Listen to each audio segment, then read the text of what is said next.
السلام عليكم. احنا النهارده حركه النادي المصري شاركت مجموعه من الشباب في حمله اشتري المصري اللي دعت ليها اطياف كتير. الفكره كلها ان احنا نشجع منتج بلدنا عشان خاطر ان احنا زي ما بنقول احنا عايزين نتنقل من الفعل الثوري للفكر الثوري. الفكر الثوري ان انا لازم اقوم اقتصاد قوي تاني، لازم اقوم امان تاني. احنا النهارده قدام مول من اشهر المولات بتاعت القاهره اللي فيها تجمعات شراء وبيع كتير. نزلت شبابنا وزعت مطبوعات اشتري المصري. هنفضل ورا الحمله دي مش الاسبوع ده بس، ان شاء الله الجمعه اللي جايه والجمعه اللي بعدها.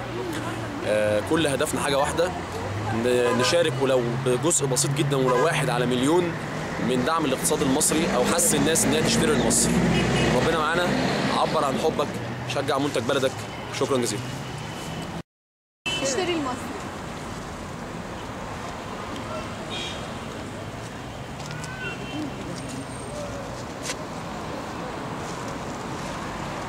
شجع بلدك واشتري المصري.